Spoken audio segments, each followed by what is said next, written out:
We recently posted a video about comments that are constantly made on almost every single one of our videos. These commenters are asking why anyone would still drive for Uber or Lyft. There was one comment in particular that gained a lot of traction, so let's discuss it.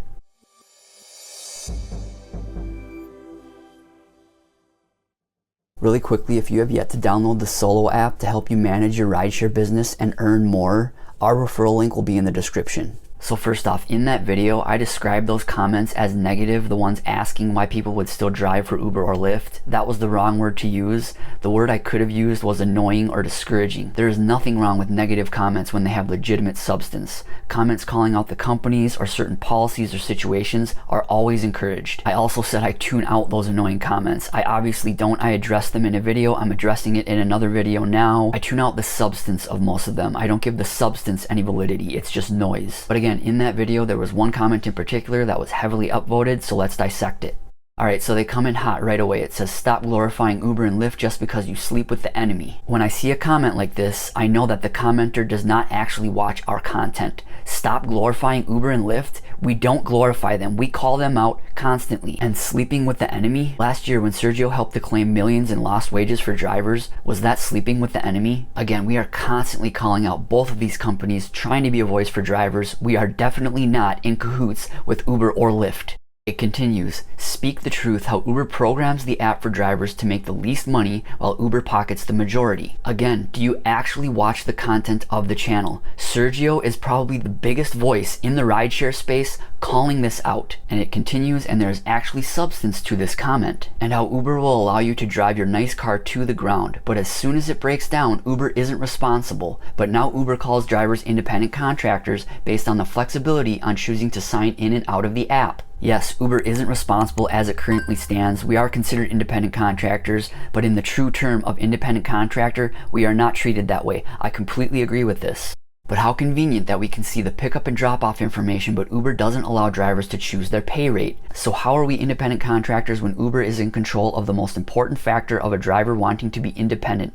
When Uber is in full control of the money. When a company is in full control of how people are paid, drivers are no longer independent contractors, and now Uber is our employer. The last time I checked, employers pay through a system of employment. Real independent contractors set their own rates for the jobs they provide. And those of us on the channel agree with all of this, and that's why we call it out constantly. But that is the current state of play in the rideshare space right now. And in my opinion, with the prevalence of independent contractors in recent years doing all of this gig work, we independent contractors need protections like full-time employees have had for years. We are a substantial contingent of the workforce now. Again, this comment had some legitimate substance, but when you throw out some bullshit right away, like we are glorifying Uber and Lyft, it really pisses me off. And then you go on a diatribe explaining how drivers feel. We feel the same way. We talk about this stuff on the channel all the time. We are here to push the ball forward for drivers and call out these companies when they get something wrong. And they have gotten a lot wrong in recent years, and we have called out all of it. Most notably, the upfront fare calculation, which we have called out and will continue to call out. And while the upfront fare calculation is still in place, we're going to try to educate drivers to not accept everything, to try and massage the algorithm in our favor. And not to pat ourselves on the back, I'm just being honest, there is actual real change that we are affecting, not only with improvements to the apps and policies, but getting actual real money into drivers' pockets. Also, when the companies get something right, we shine a light on that as well. We welcome that. We are not just here to bash Uber and Lyft, but overall, plain and simple, we are here to help. We are drivers ourselves. We want to make the environment better for drivers. But again, those of you making these comments, what would you have us do? Should we just pack our shit up and leave rideshare? Is that the goal? What are you personally doing to try to affect change? Anything, or just spouting off on the internet?